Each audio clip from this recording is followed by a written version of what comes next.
and boss. And I'm also privileged to introduce our speaker, Travis Black. And he's going to tell you and have all the answers to responding to what workers want. Good luck, Travis. Yeah, I was going to say, no pressure this morning, huh? Gosh, do I still have time to bail out?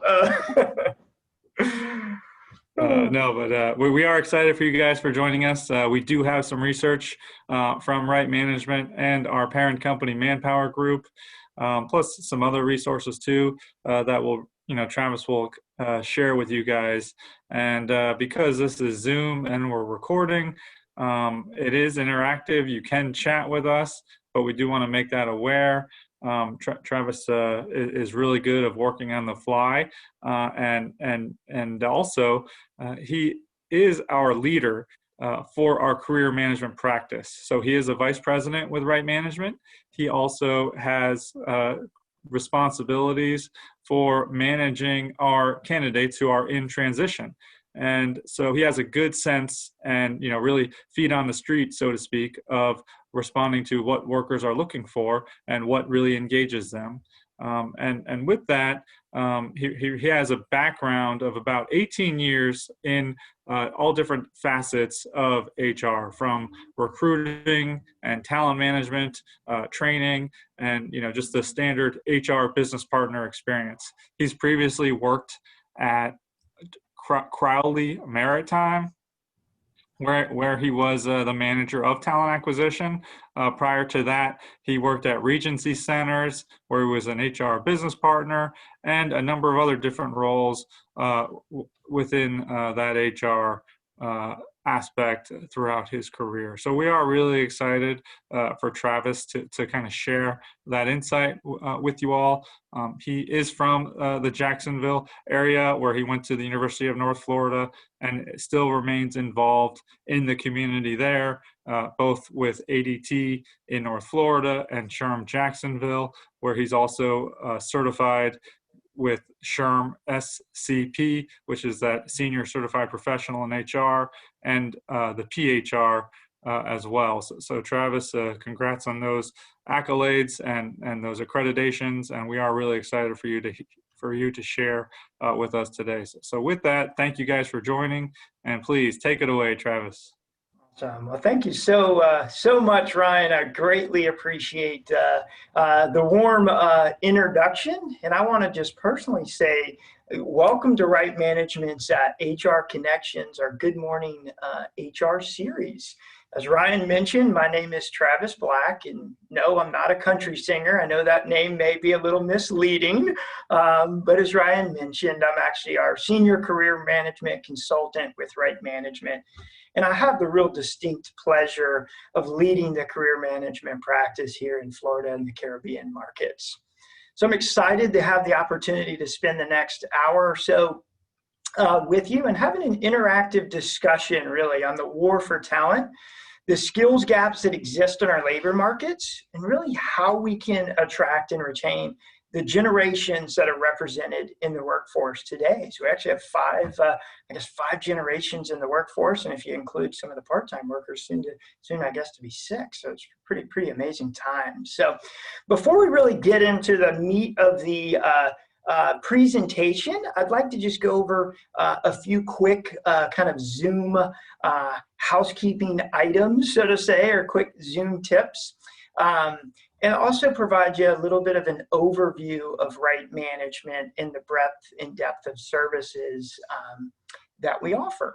So I would like this session to be as interactive as possible, but I also know that we're all extremely busy, and we have lots of distractions, right, in the worlds that we live in. So if you're like me, I have kids that are constantly coming in to ask me questions. I've got the Amazon driver knocking on the door. I've got dogs barking in the background and those types of things. So just while you're sitting listening, go ahead and take a look at that little microphone. It's usually in the lower left-hand corner of your Zoom screen. If you don't mind, just making sure that that microphone is red, has a little line through it. That means you're on mute. As I ask you questions, or if you have questions throughout today's presentation, please feel free to click that little red microphone. That red microphone will turn green, and you're off mute and ready to ask those questions. I'd also like to encourage all of you to really take advantage of the chat feature. This is not only a great way to ask your questions, but you can share your thoughts along the way and even network. So I don't know about you, but who would have ever thought that we would be networking through a computer, right? But feel free to copy and paste your LinkedIn URL into the chat. And this can be a great way to connect with other HR colleagues throughout the state. So now let me tell you a little bit about right management. So in 1979, Tom and Maureen Shea identified a really need in the marketplace to provide career transition services to those employees that were impacted by reductions in force or reorganizations and had no support that was provided. So in their condo in Fort Lauderdale, the first career management company in Florida was launched. So since 1979, so just over 40 years ago, we've grown to over 7 offices throughout Florida and the Caribbean, and we've made the difference in thousands of impacted workers' lives. Tom and Maureen were recognized in 2008 by Florida Trend as 2 of the Florida's most influential business leaders. And Right Management is proud to be recognized as the best places to work now 8 times. And I know me as an employee, that makes it a proud place for me to work as well. So globally, Right Management services 80% of the Fortune 500 and 70% of the Global 500. In year to date, we've assisted over 4 million people during their career transition. So viewed as a global career expert, Right Management recognizes that there are many factors that influence the world at work. Those factors include a rise in client sophistication, shifting demographics, digital disruption, which I know that we're all aware of, and greater individual choice. So because of all of those factors, we offer solutions to assist employees through their entire employee life cycle. That life cycle ranges from selection and onboarding to engagement and development, all the way to transitioning out of the organization, either through something like a retirement or a reorganization. So what are we going to cover today?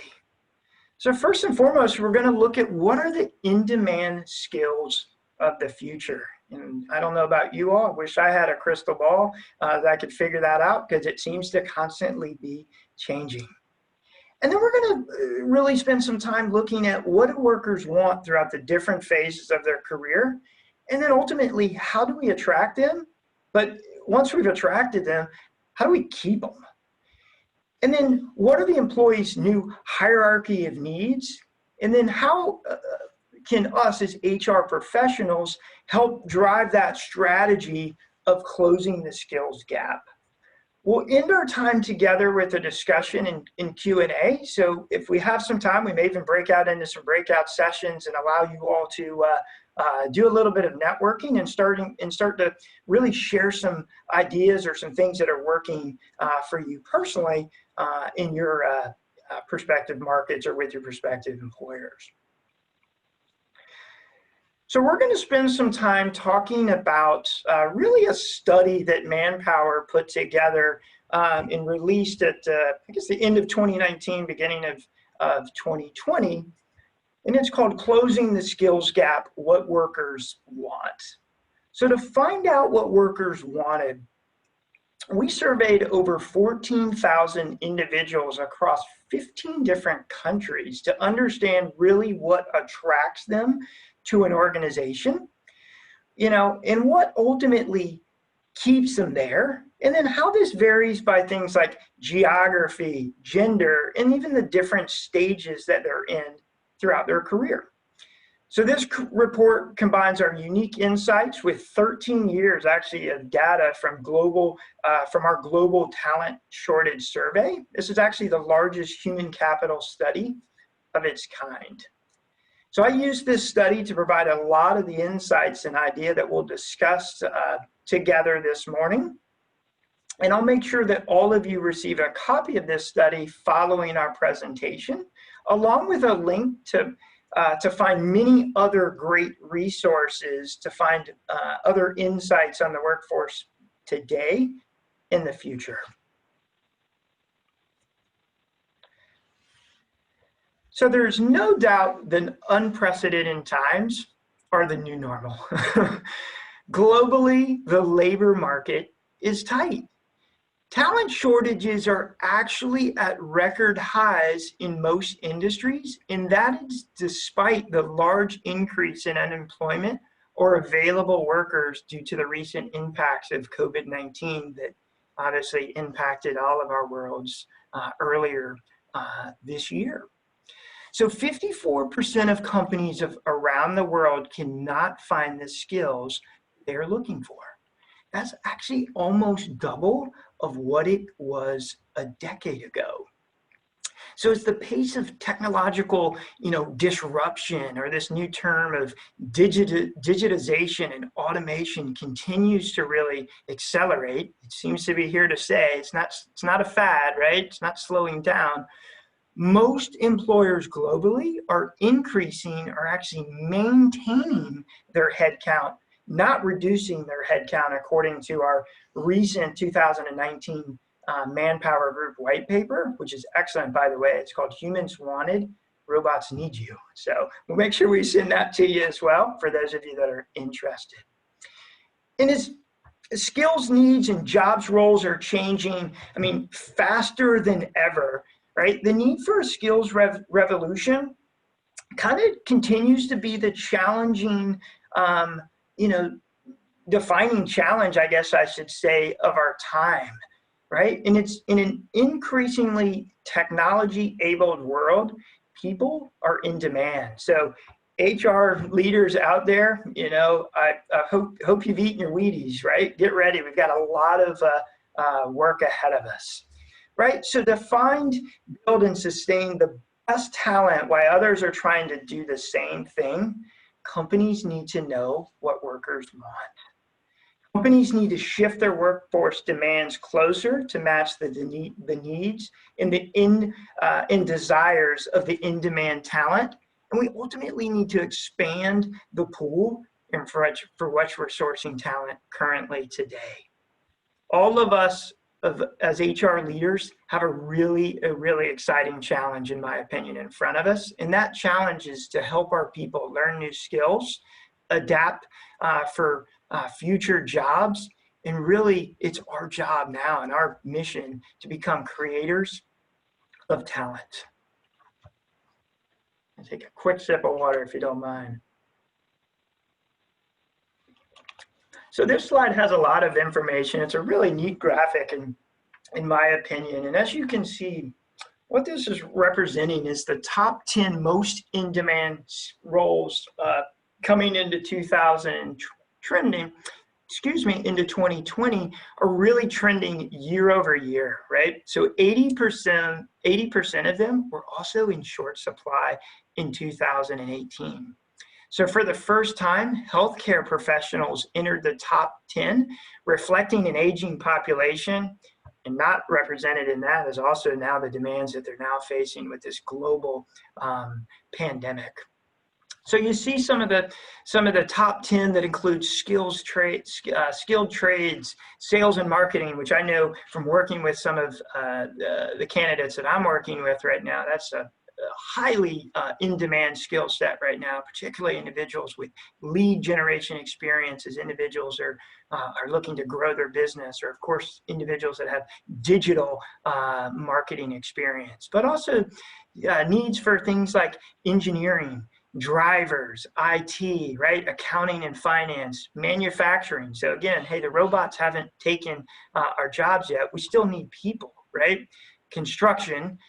For those of you that are in the midst of a home remodel or anything like that, with our low interest rates right now, you can only imagine that construction is in high demand right now, despite, again, the kind of the uncertain times we're in. So meanwhile, while those are the in-demand skill sets, skills like office administrators, contract center staff, project managers, lawyers, and researchers actually fall out of the top 10, which really is a reflection of the automation of routine tasks. And as technology really disrupts the work it currently do, the most in-demand roles may look similar, yet the skills required really continue to evolve rapidly. So I was reading a recent article in Forbes, actually, and several tech experts actually predicted 14 jobs that will be automated by 2030. So I thought this was interesting. They actually predicted that insurance underwriting would be a thing of the past, right? So through the advancements in artificial intelligence, right, bots or computers are now able to do some of that due diligence that us as humans have been doing for all these years. Warehouse and manufacturing jobs will change. Customer service as it exists today will be significantly different. I don't know about you, but most of the time I call into a customer service representative today, I actually spend most of the time talking to a computer, right, or a robot. And as those robots are getting smarter and smarter, more of those customer service roles will likely transition.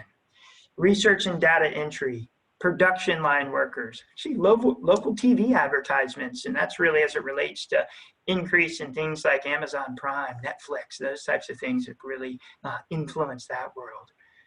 Pharmaceutical discovery, banking services, and retail checkout, outbound sales, fast food service in the ways of 2030, predictions say that we'll oftentimes probably be going to kiosks, right, to get our food. And then ultimately long haul truck driving and delivery services. We've all heard and read many articles about the work that's being done with testing of drones and to deliver those things. So again, the way that some of these jobs will be performed in the future will obviously be completely different. So now let's look at what workers really want throughout their career. So I always say one size really does just fit one. So what workers want really varies by age, gender, and geography, and really where they are in their career life cycle. So more pay, flexibility, and challenging work are really considered non-negotiables across generational lines. But there are additional levers that employers can pull to really attract or retain in-demand and diverse talent. So employers are more interested today in opportunities to further their career.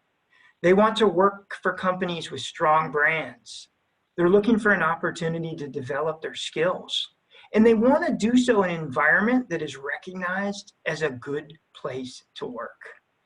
They're also motivated by working for great leaders. So they want a great boss. They want shorter commute times. They want flexible work locations and the autonomy to work where they want. And they want to be a part of a great team. So now let's take a look at the different generations in the workforce today. So we're going to start out with Generation Z. And you'll see that I've kind of listed the typical ages. If you do any research, almost every article you read will have a slight difference in kind of what age range defines the different generations. But for this, we used 18 to 24 for Generation Z. So Generation Z was raised as digital natives, right? They may view smartphones and other devices as what I would say, essential, right?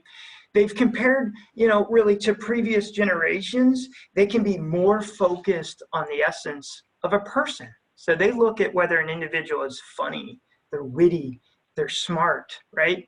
Versus issues like race or ethnicity. And this is really due to a large part of how technology has helped their relationships. And so with all the things that are going on in the world today, we probably really need to be leaning on some lessons learned from Generation Z in that regard. So to attract Gen Zers, employers should build strong brands across digital platforms.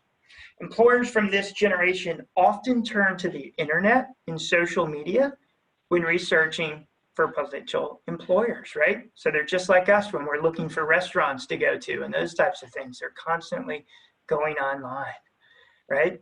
So Generation Zs are ambitious. They're hungry for cash and career development, yet already men and women in this category actually have differing desires. Women actually rank pay twice as high as their next priority, which would be developing skills.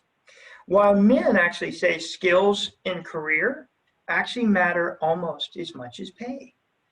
So as more college educated women than men enter the workforce for the first time after decades of unequal pay, women know their rights and money matters. So I'm proud of that, right? I'm looking really, really awesome to see that kind of gender swing. So a lot of this is really centered for this generation around student debt. And so this ultimately will shape really both their workplace choices and really their compensation needs that they're looking for. And hence why they really place that cash, right, as such a high priority. So now let's talk about millennials. So from a millennial standpoint, we say that this is individuals from age 25 to 34. And this is actually the largest generation in the current workforce. So many millennials actually started their working career during a recession, actually. And so that's greatly infected really how they view their long-term careers, right? They grew up as an internet revolutionized society, and they're oftentimes more comfortable communicating digitally than their previous generations. So in the workplace, members of this generation may actually prefer to send, instant messages or emails or even text rather than getting out of their desk, walking across the room to chat with someone. And even if that's only for the purposes of just efficiency, right? So when looking for employment, millennial job candidates may often expect a talent-driven application process. And this includes mobile optimized applicant tracking systems. So I want to make sure your ATSs are mobile friendly, right? And they want applications to integrate with common social media platforms like LinkedIn. And they want to learn more about career opportunities actually through social media. So you're seeing more and more organizations not only leveraging LinkedIn, but also leveraging other social media platforms in which this demographic is spending a significant amount of time. So to attract and retain millennials, basically millennials want the same, but different. So both women and men want flexibility and challenging work. That has kind of remained a similar constant for those two. But they understand that they have a career ultra marathon ahead of them, and they want to achieve a one-life balance really for the long run. So for women, though, to pursue a challenging, kind of work career, it must come with significant flexibility. So women still continue to do, really most of the emotional labor in the unpaid work at home. So they need to balance work around those commitments. Flexibility is really critical for her, but still an absolute nice to have for him. So I'm going to take a quick pause and just check the chat box, see how we're doing there, make sure everything is good. Perfect. Awesome. Looking good. Awesome. All right. Now let's talk about, there we go. Now let's talk about Gen Xers. So these are individuals that are somewhere in that 35 to 54 age range, right? And we've kind of defined in this slide is what we call our younger Xers. So those 35 to 44. And then we'll call them our older Xers, right? Which are somewhere in that 45 to 54 range. So Generation Xers were shaped by the evolution, really, of the personal computer. So this generation is generally more educated than previous generations and is viewed as self-reliant and hardworking. Gen Xers typically prefer much less supervision and greater autonomy, right, when it comes to completing job responsibilities. They can be comfortable in both using various forms of communication, so both online, or they're equally comfortable with communicating in person. So when looking for a job, Gen Xers are actually comfortable using technology such as online recruitment and hiring tools, but they're also equally comfortable with face-to-face interaction, right? So they're kind of, able to flex really either way. So really, to attract and retain this generation, this is, in my opinion, when the quest for balance really starts to kick in. It's in this generation that men actually prioritize flexibility as much as women. They want a flexible start and finish to their day, and they want the ability to work remotely at least some of the time. Not all of the time, but at least they want that flexibility, and they now want their share of paternal leave. So growing trend in the human resources space, and for sure many of you are now working for organizations that offer that, is actually parental leave, or for males. It's something they've been asking for quite some time. So with 52 US working parents in 65.4 million European Union households with children in elder care on the rise, as you can imagine, flexibility really is critical for both genders in this generation. So now let's talk about the boomers, right? We call this the baby boomers. And what we've defined this is really in kind of two categories. So we've defined them as younger boomers, so individuals that are in between the ages of 55 and 64. And then what we're calling older boomers. So these are the boomers that are 65 and older. Sometimes you'll hear these individuals referred to as the silent generation, so representing what often people would refer to as a fifth generation in the workforce, even though we've really only highlighted kind of 4 in this presentation. So baby boomers have long been known for their strong work ethic and their goal-centric tendencies, right? They tend to be hardworking and really value face-to-face human interaction. They didn't grow up using computers, so they're not naturally as comfortable with it, although they're very open to using technology as it relates to their job-related functions. So when looking for a job, boomers may be more comfortable actually with traditional recruiting processes that include creating things like formal resumes and holding face-to-face interviews. As you can imagine, that's been quite disruptive during this time of social distancing, as many of our job seekers are having to get comfortable with interviewing and networking in a more virtual, right, or Zoom type environment. These individuals are more likely to find jobs through advertisements, word of mouth, and referrals. So boomers are also driven by pay, challenging work, and flexibility, but they actually placed their highest priority on working for good leaders and being part of great teams, right? So the boss they work for and the people they work with matters a great deal.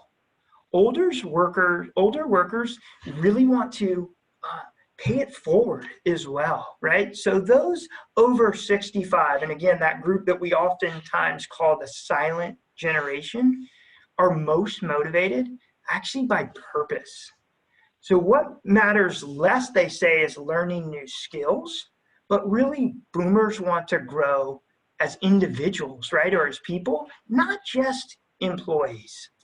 So employers cannot rely on just, a promotion or an increase paycheck as workers age, they actually need to diversify and segment really their learning strategies to engage boomers' intent really on working much longer and later into their lives, right?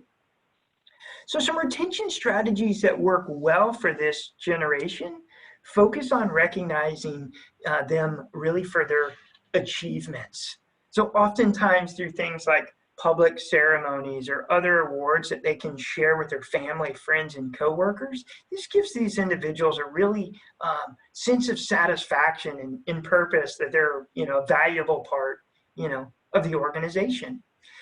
Also, as many of this generation are really kind of nearing retirement or already of retirement age, they oftentimes really appreciate flexible work policies. So actually many experienced staff members said that they would actually consider staying on the job and working much, much longer into their career if they were actually offered reduced schedules or maybe the option to work from home or even alternate hours. And as you can see in the slide above you, shorter commute times, flexibility are things that this group really, really ranks significantly high. So now more than ever, it's really important to know what employers want.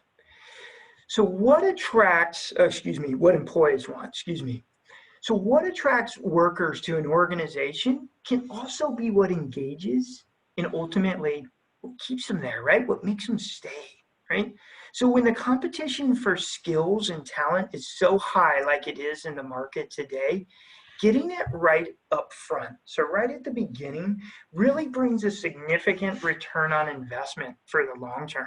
Right? We all on this call know how expensive it is, right? To make the wrong hire, right? It's much more cost effective to really invest, right, in the talent that you have. So what we say is move over Maslow. Workers now have their own hierarchy of needs. And these hierarchy needs are focused really on compensation, insight, challenge, and then really that kind of top of the pyramid and using Maslow's self-actualization is what they would call purpose. So let's kind of dive in to these. So I always say, hey, no spoiler alert necessary, right? On this slide, at the bottom there, that compensation piece of the pyramid, pay is still the top attraction and retention factor for all workers under the age of 65, regardless of gender.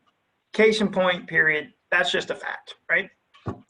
Yet wages actually are growing half as quickly as they were 10 years ago, especially for those, unfortunately, for those lower earners, right?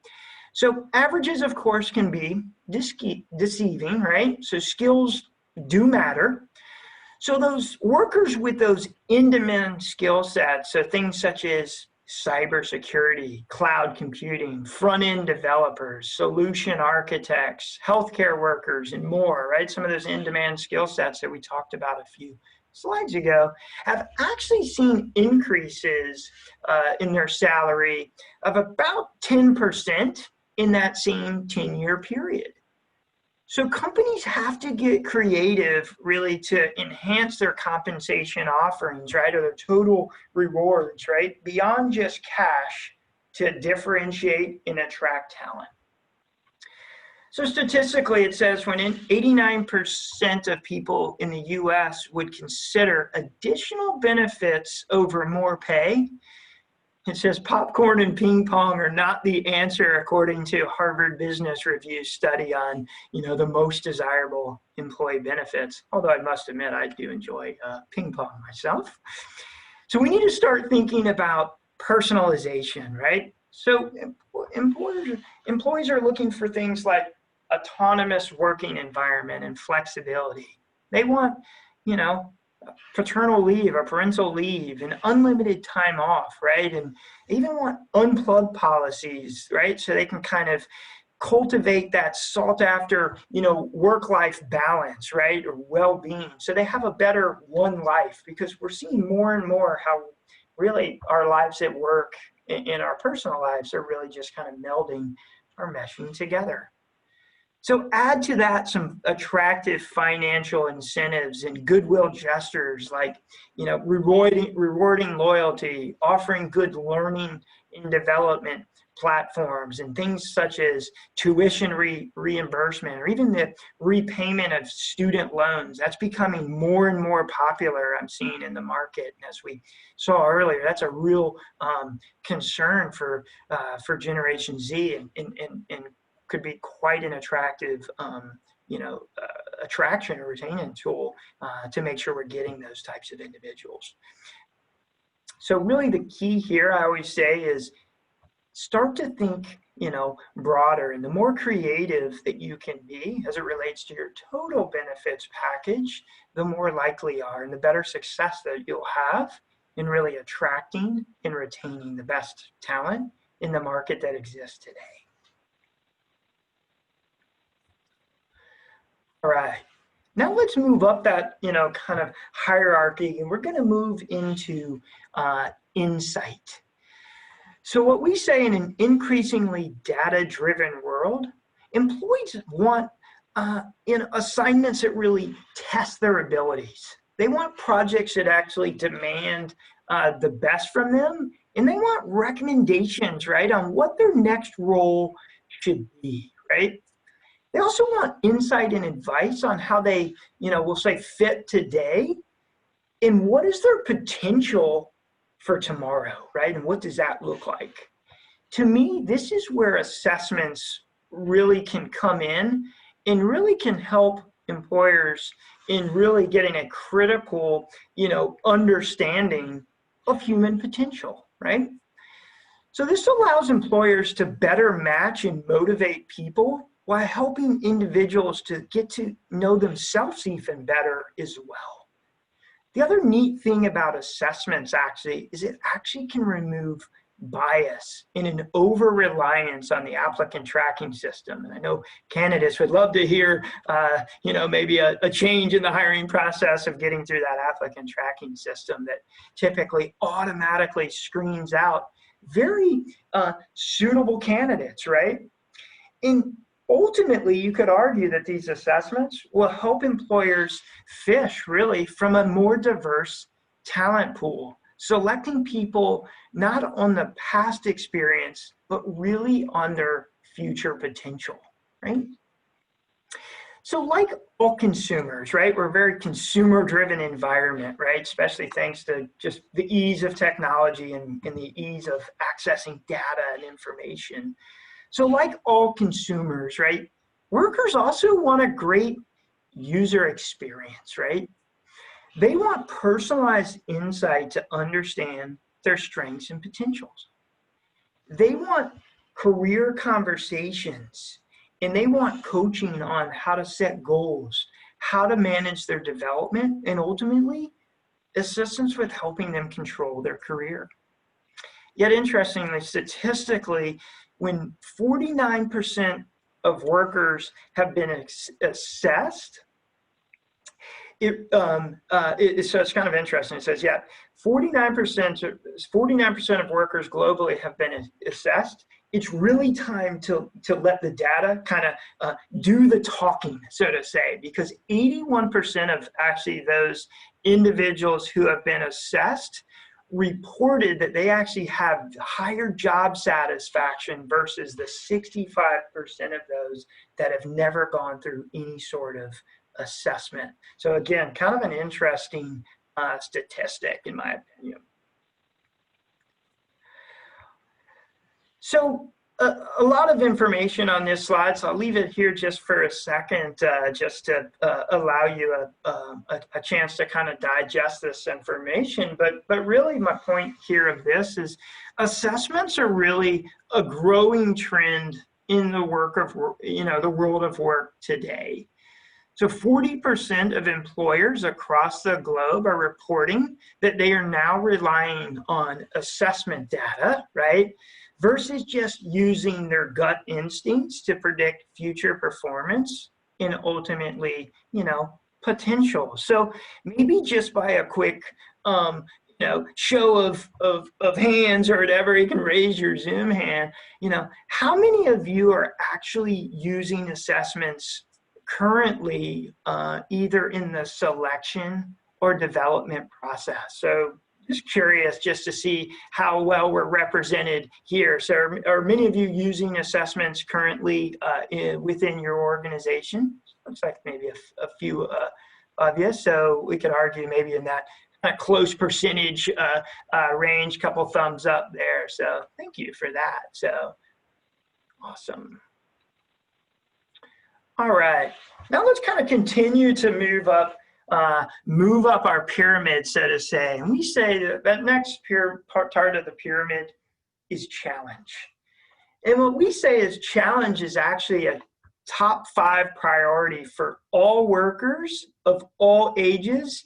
And this really can mean a multitude of things, right? So yes, education and training is really a part of this, but it really is more than that, and it should be more than that, right? So employees in this job market are actually looking for things like stretch opportunities. They're looking for rotational assignments, right? They're looking for on-the-job learning and even, apprenticeship type opportunities, right? They want stimulating projects in agile work, really across various teams and functions, right? So they want to work across lots of different business units, and they ultimately want to apply those fresh skills in new roles, right? And they're really motivated, right, by complex thinking. So kind of thinking harder and feeling more tested, and feeling like they're also on a clear pathway from really one job to the next. So really what people want today is a portfolio of work that offers variety. It broadens really their overall experience, and it ultimately builds on their knowledge really in skills. They want an opportunity to develop, and once they've developed those skills, they want an opportunity to earn more. Another thing that I'll point out here is really that employees are realizing that they need a long kind of shelf life, so to say, in this fast-changing career marathon world of work, right? And so to deliver, challenge and opportunities so that people can be successful and ultimately stick around, managers need to understand the skills, potentials, and desires, of their employees. So with things like assessment, insight, and then ultimately a kind of a culture of learnability, managers can coach individuals so they can thrive in a supportive environment, right? I always say that sink or swim approach that we've oftentimes used in the past without any support can really result in kind of what I call procrastination paralysis. So a lot of those employees, not wanting to even try because of fear of failure, or even ultimately it could lead to significant employee burnout. So the point of this is really the eager entry level graduate kind of seeking that, stretch assignment will need a little different support, right? Compared to that mid-level or mid-career emerging leader, right? So managers need coaching skills to really guide people to really choreograph, their career conversations that pace their own, we'll say, career mobility, right? And even embrace new experiences and really expose them to new things that really kind of help drive both their personal and business success.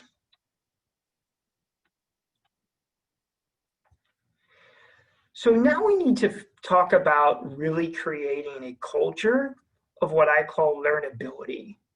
So you could argue that really skills are kind of the new currency, right? And learnability is really the path forward.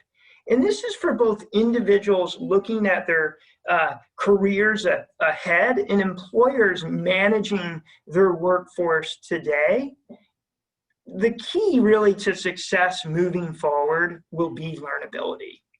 And learnability, by definition, is really the ability and desire to quickly, to quickly grow and adapt one's skill sets to be employable for the long term, right? And so as we know in this world that's constantly changing, and jobs that don't exist today are likely jobs that we will do in the future, that spirit of learnability and constant adapting, right, is going to be critical really for all of our success.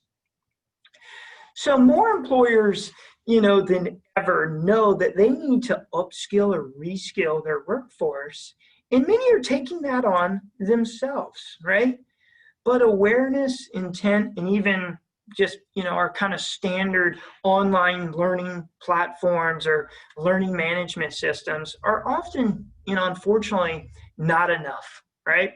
So it says almost 2/3 of organizations actually offer some version of free training, but workers say that they also need the time, support, and ultimately the guidance to capitalize on it. I know for myself, I can't tell you how many times I've taken, that training, but I haven't had the time to really implement it. And so ultimately that training really is, it's almost for naught, right? So companies need to really boast, in my opinion, a culture of learnability to ultimately attract and retain top talent, and really encourage all of their workforce to encourage in this world of continuous learning, right? Not just those who would have been, what we'll say upskilled anyway. Managers also need to understand how their people's motivations for learning really vary depending on where they are in their career life cycle, and what, kind of wider both business and personal responsibilities they actually have to, to balance, right? And so when time, money, and lack of support are the biggest obstacles to learning, workers really, said that they wanted dedicated time on the clock, right, to learn, right? And then ultimately they want swift results, and then they want return on investment of that time. So again, return on investment in the terms of higher pay, advanced opportunities, etc. So what do we do as HR practitioners, HR leaders, to really create this culture of learnability? So I've kind of laid out a little bit of a roadmap here for you, and a couple of maybe takeaways, kind of 6 key points that I'd like to just share. So first and foremost, I said you gotta take it from the top. So now more than ever, not only does the CEO need to be the chief executive officer, but they also need to be the chief learning officer, right? And so leaders need to really quench their thirst for learning as well, right? So again, at all levels of the organization. So again, CEO moving towards that chief learning officer. So Maureen, you've got a new title. Yeah. The other thing that you need to do is help people understand their learnability quotient, right? And really know what kind of learner they are. So you'll see, I'll share this PowerPoint presentation with you, and actually on this learnability quotient, I've actually listed that as a hyperlink to actually offer you all the ability, and even your employees, the ability to take our free learnability quotient. So Manpower created this free learnability quotient at actually learnabilityquotient.com. So again, I'll send that to all of you in our follow-up material. And this is a great, really short assessment, and it takes, gosh, maybe 5 minutes. I don't even know that it takes that long to really help individuals understand, right, their natural learning styles and their preferences, right? So they can ultimately really then leverage those, and you as their leader can help them leverage those. We need to allocate time for learning, right? This is probably one of our biggest challenges, especially in this world of busy times, and when we're working maybe with less staff than normal, right? Because of this war for talent. But ultimately, time ultimately is a worker's biggest barrier to skilling up. So again, if we want our employees and we want ourselves as organizations to be successful, we have to make that learning a priority into our work weeks. We also need to dedicate resources. So we actually need to invest in learning platforms. And then beyond those on-demand, what I call kind of snackable or bite-sized options that we need to offer our employees, we need to combine that online and digital learning with face-to-face and peer-led learning as well. So we really need to look at more of a hybrid or kind of blended approach. The next thing what we need to do is we need to design relevant learning paths. So it's very critical, and I know many of you on the call are probably doing this now, and if you're not, it's something that I would highly, highly encourage you to look at, is we need to ensure that we are linking learning at all levels, right, within the organization. And we need to link that, really that learning in line with what the roles are today, but what they are also tomorrow, right? And we need to start doing that. So I kind of look at that when we as an organization, were faced with COVID, we were starting to already look at how do we need to change our team's skill sets and get them more comfortable delivering and facilitating coaching, through technology versus our traditional face-to-face delivery. And it was COVID that really helped accelerate that path. So for us, it's really forced us to now say, hey, what does tomorrow look like, and how can we get our team ready today? And finally, it's imperative that you insist on career conversations, right? Continuous learning needs regular coaching, right? And nurturing beyond just that annual performance review. And I know that's a repeat, right, of probably what many of you have heard many, many times, but I think it's just such an important reminder that our employees need regular feedback, in the moment coaching opportunities. They shouldn't be hearing from us just one time a year during annual review time. The next thing we want is flexibility, right? And workers are prioritizing, work-life balance and choice, and it's a non-negotiable, right? People want to choose where, when, and how they work. And that doesn't just mean millennials logging into the coffee shops, right? Logging in while they're in a coffee shop. I know they get a bad rap, right? But they want the social aspect of work with the flexibility to accommodate the demands of what we often call, our one life, right? So people want flexibility, and that means all things really to all women and men. So I always say it might be time for us as employers maybe to loosen up, right? So non-traditional work hours with flexible start and end times that maybe counter those rush hours and help individuals, control the commute are becoming more and more attractive. The opportunity to work from home or kind of work wherever, whether it be that coffee shop or wherever you find yourself most productive, are again things that employers are looking for. Condensed 4-day work weeks, right, are another things. Parental leave that balances family, responsibilities and care, right, whether it be for children or elderly parents, can now be worth just as much as pay to many employees, right? So in order to really tap that entire talent pool and retain a well workforce, employers must strike the balance of flexibility and what I say reward productivity over presenteeism, right? So culture must promote it and leaders must model it, right? And the consequences of this, of workplace equality, right, may actually well kick in too as a result, right?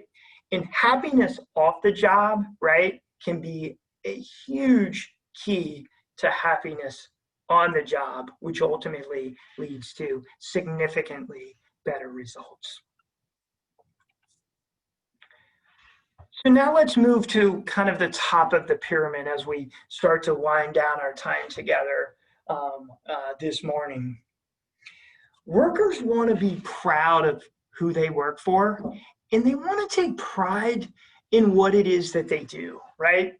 Strong brands, solid reputation, great places to work, and an opportunity to make an impact are in the top 10 reasons of why people want to work for an organization or why they choose an organization. I always say that how life looks on LinkedIn is just as important of how it looks on Instagram or Facebook, right? So in this hyper-transparent age, people want to buy from brands with a wider social purpose that aligns with their own individual values. So I put a few companies up there, but think of companies like, Ben & Jerry's, Boombas, which my wife loves those socks. I don't know if I pronounced that correctly, but she loves them. Patagonia, Tom's, just to name a few. And not only do they support these these companies, as consumers, this is where they want to work as well, right? So companies with purpose and commitment to people, the communities in which they operate in our planet are in high demand.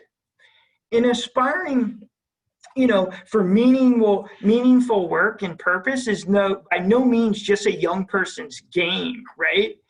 It's actually of greatest importance to those over the age of 65. And if you remember when we looked at the study earlier, it's actually of least importance to Gen Z, surprisingly. So for those of you where the purpose is not as well known and the brand is not as strong, you need to work a little bit harder to tell your why, right? So with 45% of the global population on social media, people have more visibility than ever into the career of friends and even strangers, right?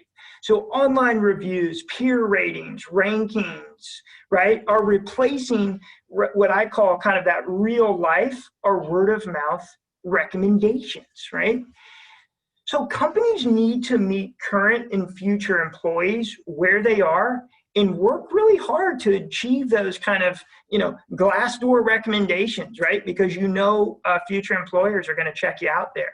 They need to work hard on, increasing their net promoter praise, right? And authentic endorsements really across, all channels, right? That can help build their brand and really rally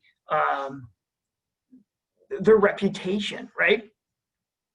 Well, what we often say is how an organization lives its brand really matters as much inside as it does outside the organization. So in closing, as we kind of wrap up our time together, let me kind of just put it all together for us and really talk about how HR can really drive the strategy that gives workers what they want today and in the future. So we need to get creative about compensation, right? We all agree and employees agree that pay matters, but so does quality of life. Reward people well to help them meet their needs wherever they are in their career journey. We want to assess for fit and potential, right? So start to provide people with the insight that they need to thrive And you'll end up, I promise you, with a much more motivated and satisfied workforce. 3, we want to build a culture of learnability. Give the workers the challenge that they crave, and then support them the way they need to ultimately grow and succeed, right? And then 4, work on creating a flexibility for that one life, right? Wherever people are in their career life cycle, it drives really employee well-being and ultimately productivity as well. So again, start to really value, productivity over presenteeism. Then finally, be more transparent about your why. I want you all to be explicit and authentic about your purpose, really in the meaning in your company's mission, and ensure that your leaders live it every day. So with that being said, because I have a gift of clearly talking, please forgive me, that officially kind of comes to the end of our time together. But before we do wrap it up today, I do want to definitely open it up for any questions or any comments that anyone may have before we end our time together this morning.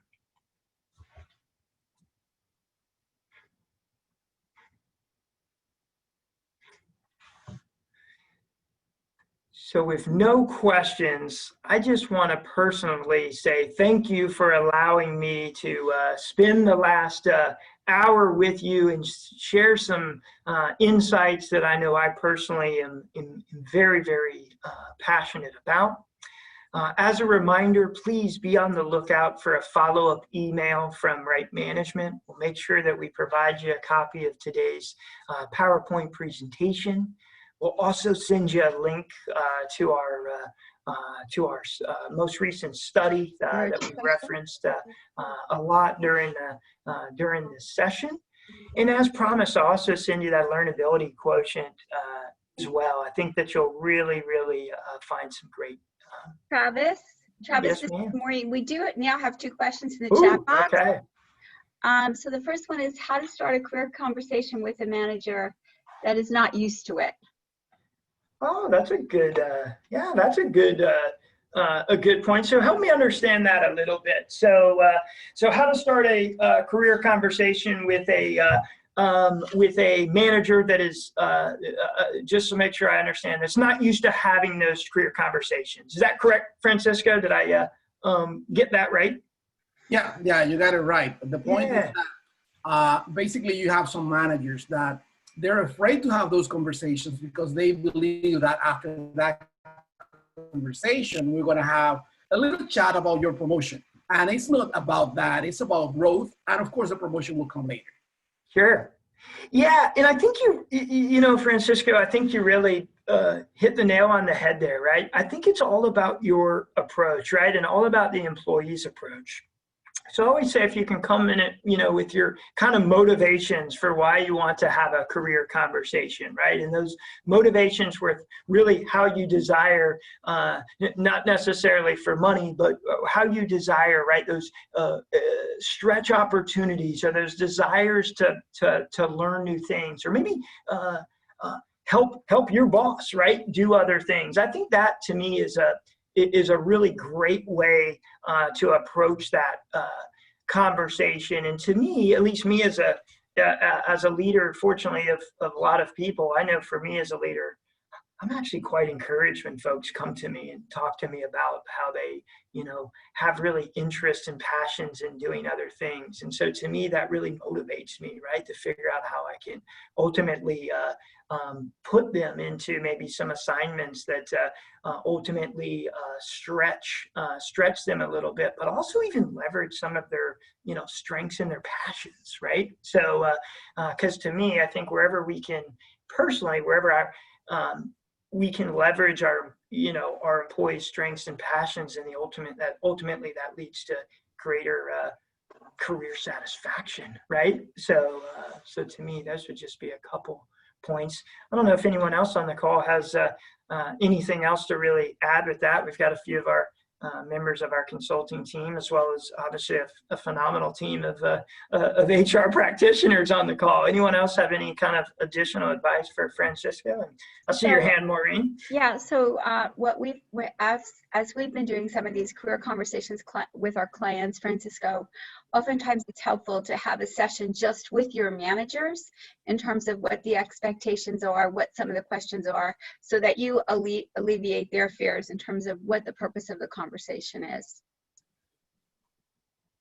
That's great. You know, and then even, you know, to piggyback off that question, we got another question is, gosh, you know, how do we you do talk have to a couple more questions. Yeah, so how do you talk to your manager about, you know, wanting to move to a new position within your organization, and that you're willing to put in that extra work and learn new skills, but you don't have the, you know, experience, right, for that. And so to me, I think that's a great start of that conversation, right? And it's a great starting point. So for me, when individuals come to me and they say, hey, I got a real interest, for example, I had somebody come to me the other day and said, hey, I've got a real interest in doing career management, right? So in career management, that's something they want to do. Well, so guess what? So that individual doesn't have any experience in career management. We're going to start them out just doing resumes, actually. So resumes are an extremely important part of career management, right? It's a very huge skill that they need. And so we're going to get them started there. The other thing that also exposes them is some skills in which they get to interact, right, with you know, candidates going through our program. So I'm able to start to leverage some of the soft skills, right, in that example as well. So I can help provide them feedback on how they're engaging with those candidates, maybe their communication style and stuff like that.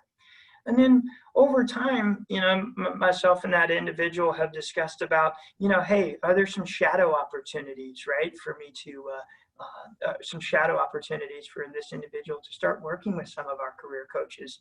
First and foremost, just to even see if they like it, right? Might even be not something they are even interested in, right? Once they kind of see what a day in the life is. But then also in that in case, we're also going to balance that with some training, right? So we've got some, internal training that will put that individual to and expose them. Admittedly, it'll be something they're going to kind of do, on their own time, right? And in between some of their other, kind of work responsibilities. But I've also got them exploring some certifications as well. So there's some great certifications as it relates to, career coaching, but also all kinds of other topics, right? So, again, so for us, it's a long-term plan. I was very transparent with that individual specifically, right? That I don't have any immediate needs today, but I'll commit to trying to develop you admittedly in the event that an opportunity comes open in the future. Or the biggest compliment that I could have as a manager, not that I ever want anybody on my team to leave, but you know what, if I develop that person and they ultimately got an opportunity because of the development and the opportunities that I provided, then again, I see that as one of the greatest gifts I can give my people. So, yeah. Comment here is, so thanks, Don. It's just,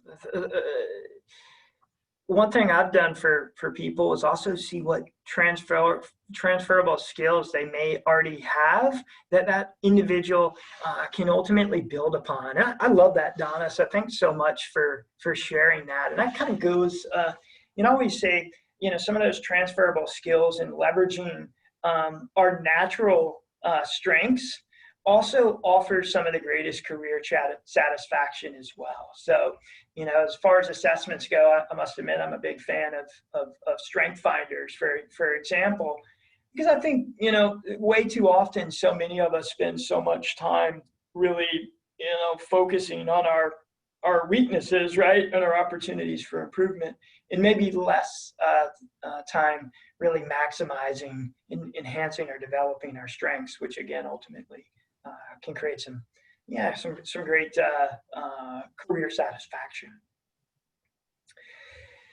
So another question, that we got in the chat is, how can I incorporate, more flexibility into the hospitality industry? Yeah, so that's actually a really good question. So maybe even a question that I'll open it up for the group if you don't mind. So I don't know if we have any really kind of experts in the hospitality industry that maybe could comment on that, on kind of creative things that they've done to really help incorporate kind of some flexibility, into their work environment. And I'm assuming that kind of the premise behind that question is oftentimes the demand, right, that the hospitality brings, and the need, oftentimes to be, on premise, right, and some of those things. So any kind of comments from our group that you think would be helpful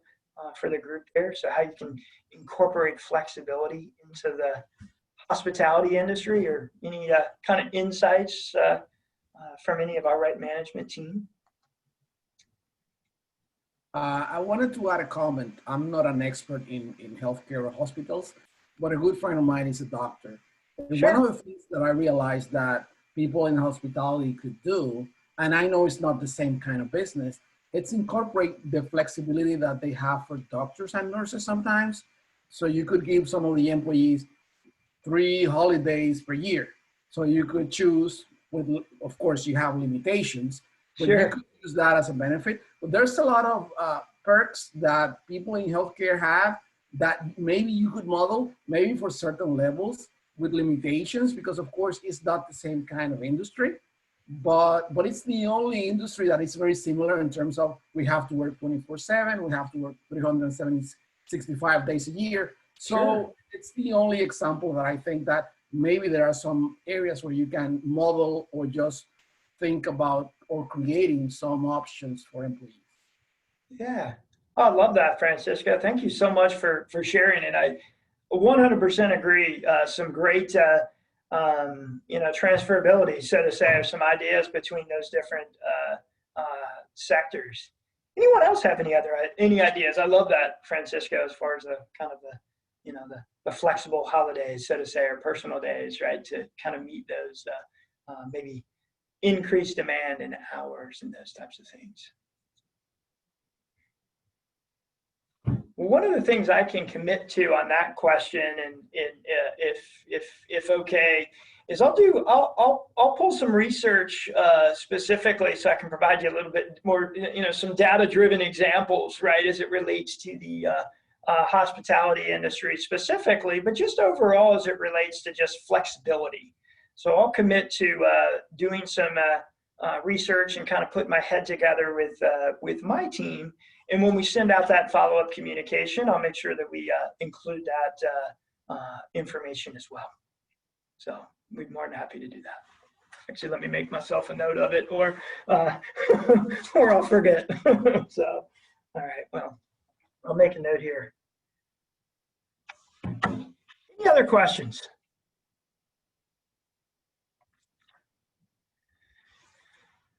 So if no questions, I want to first and foremost apologize for holding you a little bit over our hour long session.